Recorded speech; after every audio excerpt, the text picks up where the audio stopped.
Welcome to a special 6-part series from Talking Volumes, hosted by me, Reuben J. Brown. And me, Euan Russell.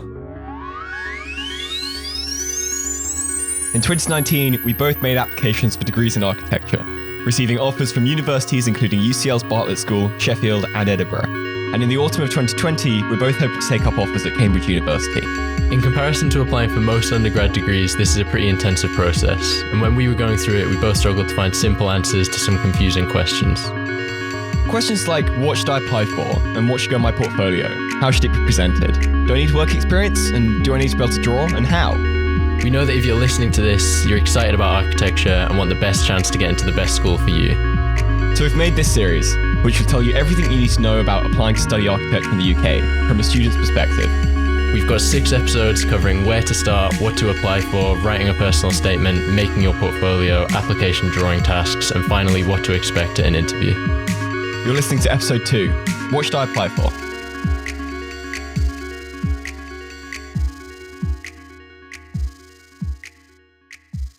Today we're going to recommend some questions you can ask yourself to start narrowing down your course choices. And in the second part of the episode, we're going to talk about the idea of prestigious universities and why we should ignore what may be perceived as barriers to entry and just consider a Cambridge or a Bartlett application like any other application you might make. Through what we discussed in episode 1, you're hopefully forming an idea of what interests you and excites you in architecture and the ways in which you might want to work. In this episode, we're going to try to use these ideas to help you decide what kind of course might be right for you. Fair warning, we're going to be focusing on the UK UCAS application system here because it's what we know. But the discussions we have about the merits of different types of architecture schools and courses should be useful to most people. We're going to try to help you figure out what course might be right for you by starting with a few questions you could ask yourself that we found useful when we were deciding where to apply.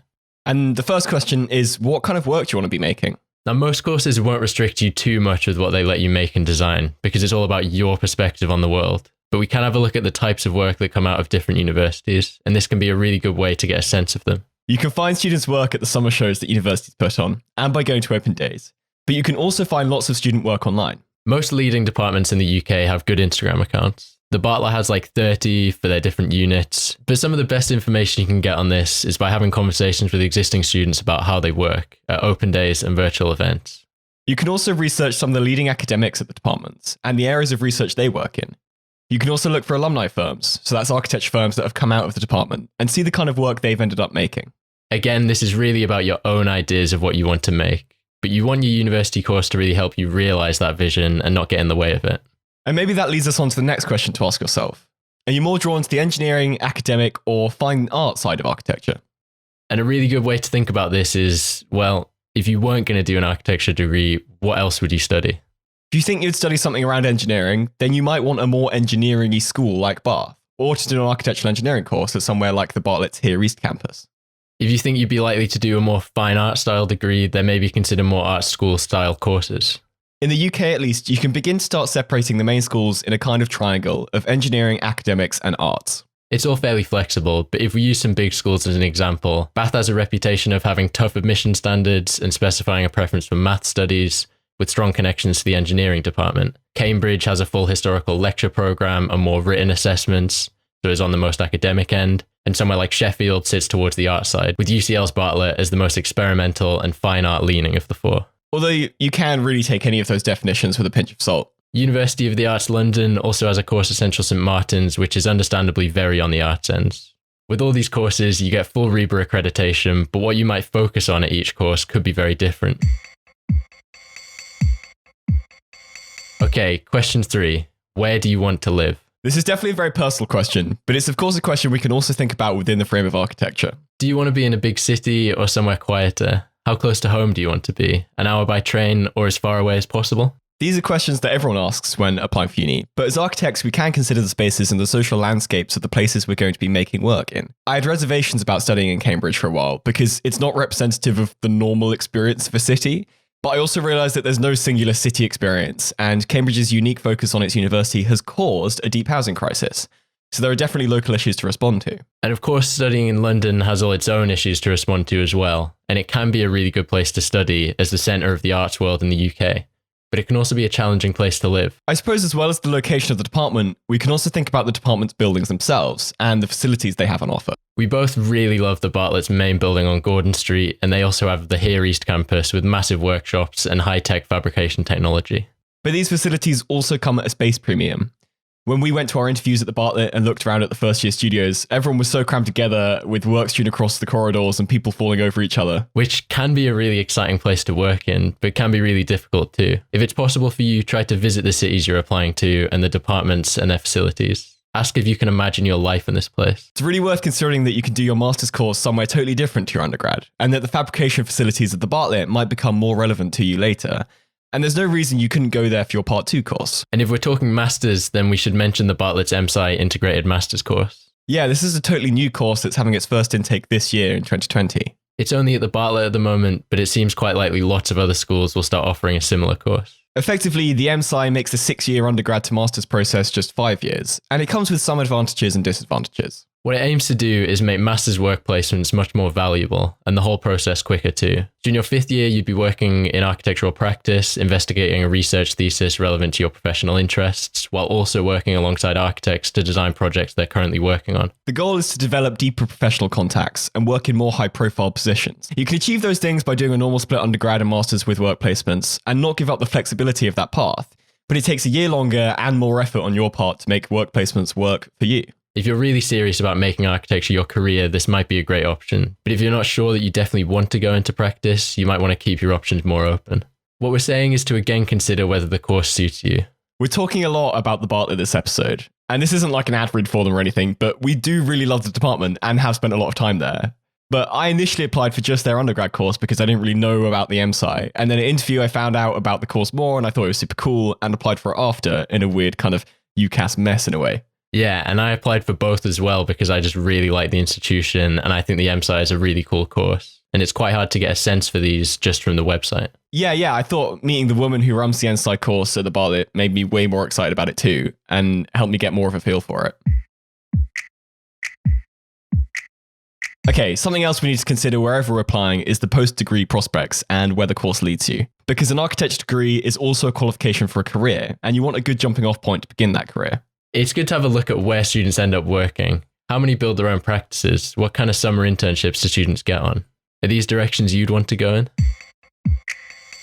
Okay, so those are some of the questions to get an idea of the courses you might want to apply to. In the last part of the episode, we're going to talk about university prestige and reputation and why you can kind of ignore it. What we're trying to say here is don't limit yourself from applying to a course you really want to do because you think you won't get in. On the UCAS form, we have 5 options, which is actually a lot. We both used 2 of ours to apply to the Bartlett, and I would doubt that anyone really wants to do all the 5 courses that they put down on that form. Yeah, and this means you really don't have to discount a course for having a really high grade requirement or a really low admissions rate. First off, there's nothing to be daunted by an admission statistic like 1 in 12 students getting onto a course, because in a way, 1 in 12 doesn't really mean 1 in 12. If you work hard for your application and you really want to get in, then that chance comes way down really quickly. Like if you're listening to this podcast, then you're clearly pretty committed to getting where you want to go. At the Bartlett, for example, lots of people just never complete the drawing task they get sent, and then they never get an interview. So if you're passionate and work to complete all the admission stages, which we have episodes for all of, there's no need to worry. I also recommend not focusing too much on grade requirements.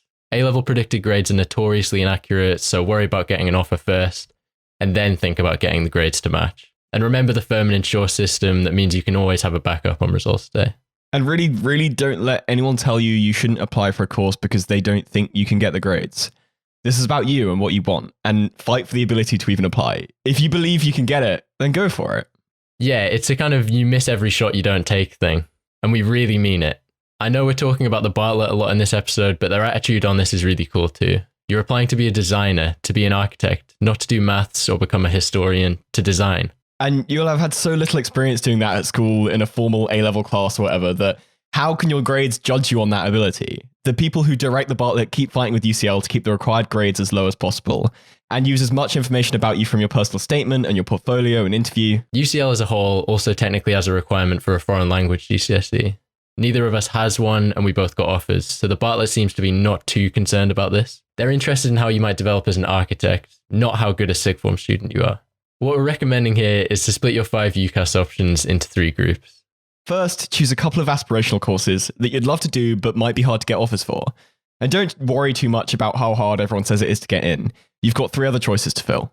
And in these three other options, choose two that are great courses that you can imagine yourself doing that feel pretty achievable to get onto. And you can fill your final spot with somewhere that you know will give you a low offer. I applied to UWE just before the deadline closed because I had a free slot, and they gave me an offer within 24 hours. I doubt they even looked at my personal statement. Yeah, I mean, that doesn't exactly fill you with confidence because it kind of tells you that they don't really care about who you are and might just want your tuition fee. But it's also good to have that safety option if you need it. The point is, by applying to UCL or Cambridge, even if you think you might not get in, you really have nothing to lose. And we really want to encourage people to do that, and especially to apply to Cambridge if they like the course. Yes, it has this reputation and this prestige and history, but really it's just another university and it shouldn't be a closed door to anyone. I think for us, we've both grown up knowing that an Oxford university could be an option. We both went to state schools, yeah, but my mum grew up in Oxford around the university ecosystem. Yeah, and both my parents are academics at Durham University, which is a collegiate uni, and my dad went to Oxford. And we're both white and male, so our identities have never excluded us from these institutions. Yeah, Cambridge University has existed since the late 13th century and only had women students or black students since the mid-19th century. So people who look like me and Reuben have both taught and learned there for literally centuries. And unfortunately, that holds for architecture as an industry as well. 64% of ARB registered architects are white and male, with men accounting for 72% of ARB registered architects. And privately educated students are overrepresented in the industry. Excitingly though, this is changing. The 2018 university intake for architecture degrees had a gender split of exactly 50-50 for the first time. Which is super exciting. And what that means is that the older generation of architects, there is still a white male dominance, but the people who are studying today and the people you will be studying alongside as a listener of this podcast are much more representative of the world that we live in. And that's not to say that there aren't still very underrepresented communities in architecture. It's still a pretty middle-class profession, and black architects are massively underrepresented, particularly at high-level positions. There's still lots of progress that needs to happen here. But the more diverse the range of people we have practicing architecture in the world, the better the design of our cities and buildings. I think what we're saying is that you shouldn't exclude yourself from applying to a place you really want to go to because people in your family or your school or your background haven't traditionally gone there. If you want to go to Cambridge, go for it. You really have nothing to lose here. And the whole idea of Cambridge as this prestigious place and that a degree from Cambridge might be valued more than one from UCL is ridiculous and frustrating. But it's also based in some truth in history. And its architecture course is one of the best in the world. But we only change the perceptions of these institutions by changing the people who study at them and who teach at them. And the university has a lot of responsibility in making that happen, in reaching out to underrepresented backgrounds and employing people from those backgrounds. But for those applying to these institutions, it is a mistake to consider them to still be for only privately educated white people. And I know it might be easy for us to say that as middle-class white males who both got into Cambridge. But if you look at the offer holders for our year at Cambridge, you know, in a couple of Zoom calls we're having leading up to the start of the year, it's actually a really diverse group of people. And we're really excited to meet them all properly. With that said, the university still has lots of work to do, including supporting diversity within its community. And a lot of that work is done by the Cambridge colleges.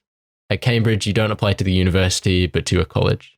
If you're not familiar with the collegiate system, here's a really brief version. Cambridge has 31 colleges and you're a student at the college. So that's where you live and where some of your teaching takes place. There's a lot of variety between colleges and a whole other set of questions to ask about which one to apply to, most of which fall back into how do I want to live. It's worth bearing in mind that the college you apply to and interview at might not give you an offer, but another college might, or you can make an open application to any college.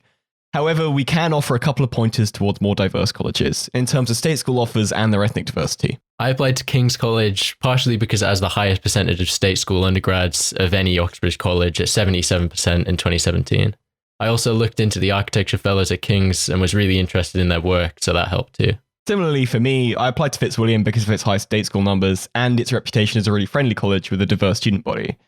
Fitz also has these iconic modernist buildings and proper kitchens with actual ovens, which definitely swayed me. But if diversity matters to you, you can look at the other tables online. For example, Pembroke and Magdalen also have really strong intake diversity. It could also be worth looking at how much funding, scholarships, and additional support there is for students who may need it, and how subsidized the accommodation is. And even if you don't feel like you need these kinds of subsidies yourself, it can be good to feel like you're in an environment where those are offered to people who need it. Yeah, and that also encourages a more diverse environment of people you're going to be interacting with. Like, if you look at Trinity College in Cambridge, its student body is made up so heavily of privately educated Eton kids. And it's worth thinking about what environment you want to be in, and whether you want to be in a more diverse environment. And as architects, we design for people, and the more diverse the range of people we're interacting with and listening to on a daily basis, the better insight we're going to have on different people's lives and what's important for different communities. Yeah, man, absolutely. I think, especially when you're studying, to be interacting with different people all the time. I suppose you don't choose where you're born or where you go to school, but when you go to university, you can choose to say, well, I want to interact with a more diverse range of people. And that's something that really excites me. Yeah, like you have that choice and we should be making that decision. And that might not be a natural or easy decision for some people. If you've grown up in a very homogenous area, like even Brighton is totally queer and the gay capital of Europe, but it's also very white and not diverse in other ways. Yeah, and Durham is also incredibly white, like more white than Brighton. I mean, there's different ways of seeing diversity. Like Cambridge might have students from across the world and might be more racially diverse than Durham. Not that it's particularly diverse as a university, but might be less diverse in terms of class and particularly education. One good thing Cambridge does have to really make it clear about their diversity of their admissions and at least have oversight on that is they have really transparent admission statistics, which can also be a somewhat useful tool when you're applying. You can look at the admissions rate per college, per course, per year really easily if you search for Cambridge admissions statistics. So at King's in our year for architecture, 30 people applied and 4 got offers. And Fitzwilliam had the same proportion of 15 to 2. And Lucy Cavendish College had 0 people apply for architecture this year, but gave someone an offer from the pool. So you could apply to Lucy Cavendish just to be the only architecture student applying. And this can be a good thing to look at, but I deliberately didn't look at the stats because I didn't want them to influence where I applied to. And I knew they might. And it's probably not a good idea to be really playing the stats game. I mean, it could be good to apply somewhere that isn't quite so intimidating, because when I looked at the stats for King's after I applied, I thought, you know, I've scuppered myself. But I don't think it should dominate your choice on where you apply for. There's other more important things. And yeah, everyone can see these stats. Like everyone can apply to the college that no one applied to last year, you know? It's kind of interesting to have a look at, but it's not a big deal. Really, it's a hard decision because I just basically thought that all the colleges look good. And something I did keep getting told is that most people's college is their favorite college. You'll probably be happy wherever you end up. Yeah, and some colleges will work better for certain people, and Trinity has a certain demographic, and Girton and Robinson have a certain demographic. So it's worth thinking about that. But you're right, effectively all of these places are like utopias of education, so you're unlikely to be unhappy with wherever you end up. And you can consider making an open application too. They always say that you have an equal chance of getting in whether you apply to specific colleges or just do an open application where they choose for you. I mean, I consider doing that. Yeah, me too. I kind of picked Fitz a couple nights before I applied on a whim. State schooly, friendly, and it has ovens in the kitchens, so good enough for me. Yeah, like same. It's not a big deal, really. All right, let's wrap this up. Choosing what to apply to involves asking yourself lots of questions and doing lots of research. The good thing is that research is pretty fun, and you get 5 choices, so there's less pressure to pick the right thing than it may seem. For architecture, some of these questions involve whether you want to work more closely to engineering, academia, or art. Ask yourself what course you might apply to if not architecture. It's also worth considering what facilities the universities have, and what the postgraduate prospects are for students there, and how important those things are for you. And if you're thinking of applying to the Bartlett, you can also think about whether the benefits of the integrated master's course are worth the disadvantages of not being able to do your master's somewhere else. Our main point, though, is to find the course you want to do and go for it. Don't let reputation or admissions rate stop you from applying to a place that you really want to go to. Just have a couple of safer choices out of your 5. And the other thing is that you don't have to apply to all 5 at once. You have to apply to Cambridge in early October, but you might not fill all 5 of your choices until January. So there's lots of flexibility. And after you've started making some choices about courses to apply to, it's time to start actually applying. And for the remaining 4 episodes of this series, that's what we're focusing on. Starting next time with a personal statement.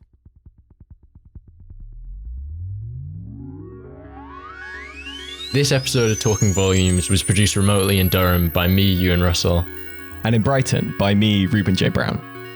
If you've got any questions, have a great episode idea, or want to get in touch for any other reason, you can email us at talkingvolumespod@gmail.com or send us a message on Instagram or Twitter at talkingvolumes. If you want to refer back to the things we talked about today, you can find a quick summary at the episode's page on our website, talkingvolumes.co.uk. And if you want to help our show reach more people, you can drop us a review on whatever service you're listening to and recommend us to a friend. Until next time, keep paying attention to the architecture all around you. See you in episode 3, where we talk about some great ways to write your personal statement.